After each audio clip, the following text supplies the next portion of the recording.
നമസ്കാരം. രാഷ്ട്രീയ നിരീക്ഷകനും അഭിഭാഷകനുമായ advocate A ജയശങ്കറിനെതിരായ P Anwar MLAയുടെ പ്രസ്താവന ജനാധിപത്യ സംസ്കാരത്തിന് ചേർന്നതല്ലെന്ന് എറണാകുളം DCC പ്രസിഡന്റ് മുഹമ്മദ് ഷിയാസ് പറഞ്ഞു. വാപ്പയും ഉപ്പാപ്പയും കോൺഗ്രസ് ആയിരുന്നതിൻ്റെ തഴമ്പ് അൻവറിൻ്റെ പിന്നാമ്പുറത്ത് ഉണ്ടാകുമെന്ന് കരുതണ്ട. CPMന് പടുകുഴി തോണ്ടുന്ന പിണറായി വിജയൻ ഓശാന പാടുന്ന ലാഘവത്തോടെ എതിരഭിപ്രായം പറയുന്നവരുടെ മേൽ കയറാൻ വന്നാൽ ആ തിണ്ണമെടുക്കൊന്നും ഇവിടെ നടക്കില്ലെന്നും അദ്ദേഹം പറഞ്ഞു.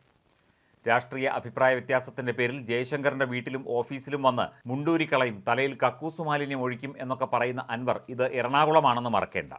ഇത്രയും മോശമായ പ്രതികരണം നടത്തിയ അൻവറിൻ്റെ ഈ വൃത്തികെട്ട പ്രസ്താവനയ്ക്ക് പാർട്ടി പിന്തുണയുള്ളതുകൊണ്ടാണോ CPM നേതൃത്വം മൗനം പാലിക്കുന്നത്? അൻവറാണോ അജിത് കുമാറാണോ മാഫിയ എന്നുള്ള തർക്കമാണ് ഇപ്പോൾ കേരളത്തിൽ നടക്കുന്നത്. ഇത്രയും ഗുരുതരമായ വെളിപ്പെടുത്തലുകളിൽ ഗൗരവമായ ചർച്ചകൾ പാർട്ടിയും സർക്കാരും നടത്തുന്നില്ല. തൃശൂർ പൂരം പോലും അലങ്കോലമാക്കിയ പിണറായി വിജയൻ്റെ ആഭ്യന്തര വകുപ്പിനെതിരെ ആരോപണങ്ങൾ ഉന്നയിക്കുന്ന അതേ അൻവർ തന്നെ പറയുന്നു പിണറായി വിജയൻ അച്ഛനെപ്പോലെയാണ് എന്ന്.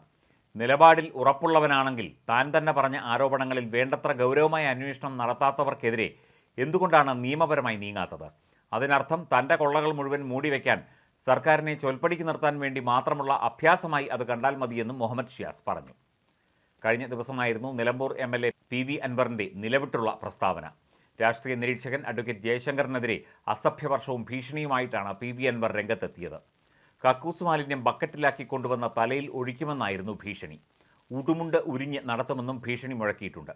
ഫേസ്ബുക്കിൽ പോസ്റ്റ് ചെയ്ത വീഡിയോയിലാണ് അസഭ്യവർഷവും ഭീഷണിയും. ഹൈക്കോടതിയിലെ മുതിർന്ന അഭിഭാഷകനായ ജയശങ്കർ കേരളം ആദരിക്കുന്ന രാഷ്ട്രീയ നിരീക്ഷകൻ കൂടിയാണ്. എല്ലാ പൊതുവിഷയങ്ങളിലും തൻ്റെ അഭിപ്രായം അദ്ദേഹം പറയാറുണ്ട്.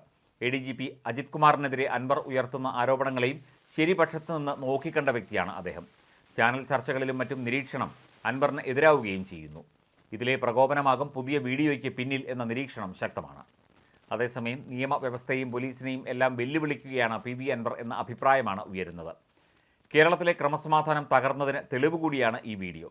ഭരണപക്ഷ പിന്തുണയുള്ള MLA ആണ് അൻവർ. അതുകൊണ്ട് തന്നെ ഈ വീഡിയോയിൽ പോലീസ് എന്ത് നടപടി എടുക്കുമെന്നതും നിർണായകമാണ്. ഭക്ഷ്യസുരക്ഷാ വകുപ്പ് ഈ മാഫിയയിലെ 2 കണ്ണികൾ മാത്രമാണ് സുജിത് ദാസും അജിത് കുമാറും. മലപ്പുറം എന്നും ഇതിൻ്റെ കേന്ദ്രമാക്കിയിരിക്കുകയാണ്. മയക്കുമരുന്ന് എത്തിക്കുന്നതും കച്ചവടം ചെയ്യുന്നതും പിടിക്കുന്നതും കേസുണ്ടാക്കുന്നതുമെല്ലാം ഇവർ തന്നെയാണ് എന്നാണ് ആരോപണം. ഇതിൻ്റെ ഉത്ഭവസ്ഥാനം ഇതുവരെ പിടിക്കുകയും മുറിക്കുകയും ചെയ്യാത്തത് എന്തുകൊണ്ടാണ്? ഇതിന് പിന്നിൽ ഇവർ തന്നെ ആയതുകൊണ്ടാണ് എന്നും അൻവർ പറഞ്ഞു. ADGP അജിത് കുമാർ DGPക്ക് നൽകിയ മൊഴിയിലും അൻവർ പ്രതികരിച്ചിരുന്നു. മുഖ്യമന്ത്രി പിണറായി വിജയൻ അന്വേഷണം പ്രഖ്യാപിച്ചിട്ടും നിലപാട് മയപ്പെടുത്താതെ അജിത് കുമാറിനെതിരെ അൻവർ മുന്നോട്ട് പോകുമ്പോൾ പിന്നിൽ സ്വർണ്ണക്കടത്ത് മാഫിയ പോലുള്ള ബാഹ്യശക്തികളാണെന്നാണ് അജിത് കുമാറിൻ്റെ മറുവാദം. എന്നാൽ മുഖ്യമന്ത്രിയുടെ പൊളിറ്റിക്കൽ സെക്രട്ടറി P ശശിക്കെതിരെ മാധ്യമങ്ങൾക്ക് മുന്നിൽ ആഞ്ഞടിക്കുന്ന അൻവർ DGPക്ക് നൽകിയ പുതിയ പരാതികളിലൊന്നും തന്നെ ശശിയുടെ പരാമർശമൊന്നുമില്ല. ശശിക്കെതിരെയും പരാതി നൽകുമെന്ന് നേരത്തെ അൻവർ പറഞ്ഞിരുന്നു. തൃശൂർ പൂരം അലങ്കോലമാക്കിയ സംഭവത്തിൽ കൂടുതൽ പേരുടെ മൊഴി രേഖപ്പെടുത്താനുള്ള ഒരുക്കത്തിലാണ് ഇപ്പോൾ അന്വേഷണ സംഘം. വൻ ശക്തികൾക്കെതിരെയാണ് പോരിനിറങ്ങിയിരിക്കുന്നത് എന്നറിയാമെന്നും താൻ കൊല്ലപ്പെടാൻ സാധ്യതയുണ്ടെന്നും മുൻപ് പറഞ്ഞിരുന്ന അൻവർ കുടുംബത്തിന് പോലീസ് സംരക്ഷണം ആവശ്യപ്പെട്ടിരിക്കുകയാണ്. വധഭീഷണി ഉള്ളതിനാൽ കുടുംബത്തിന് പോലീസ് സുരക്ഷ ഉറപ്പാക്കണമെന്നാവശ്യപ്പെട്ട അദ്ദേഹം സംസ്ഥാന പോലീസ് മേധാവിക്ക് കത്ത് നൽകി. ഊമക്കത്ത് വഴിയാണ് കുടുംബത്തെ അപായപ്പെടുത്തുമെന്ന് ഭീഷണി ലഭിച്ചിരിക്കുന്നത് എന്നാണ് സൂചന. കത്ത് PV അൻവർ പോലീസ് മേധാവിക്ക് കൈമാറി. തോക്ക് ഉപയോഗിക്കാനുള്ള ലൈസൻസിന് അൻവർ മുൻപ് അപേക്ഷ നൽകിയിരുന്നു. കഴിഞ്ഞ 2 ദിവസമായി തലസ്ഥാനത്തുള്ള അൻവർ ADGPക്കെതിരായ ആക്രമണം കടുപ്പിക്കുകയാണ്. സന്ദീപാനന്ദഗിരിയുടെ ആശ്രമം കത്തിച്ചതുമായി ബന്ധപ്പെട്ട് BJPക്കാരായ പ്രതികളെ രക്ഷിക്കാൻ അജിത് കുമാർ അന്വേഷണം അട്ടിമറിച്ചത് സംബന്ധിച്ചും സോളാർ കേസ് പ്രതിയെ മൊഴിമാറ്റാൻ പ്രേരിപ്പിച്ചതുമായി ബന്ധപ്പെട്ടും അന്വേഷണം വേണമെന്നാണ് DGPക്ക് നൽകിയ പുതിയ പരാതിയിൽ ആവശ്യപ്പെടുന്നത്. അജിത് കുമാർ അനധികൃതമായി വിദേശയാത്രകൾ നടത്തുന്നത് സ്വർണ്ണക്കള്ളക്കടത്തിലൂടെ അടക്കം സമ്പാദിക്കുന്ന പണം നിക്ഷേപിക്കാനാണോ എന്ന് അന്വേഷിക്കണമെന്നും ആവശ്യപ്പെട്ടിട്ടുണ്ട്.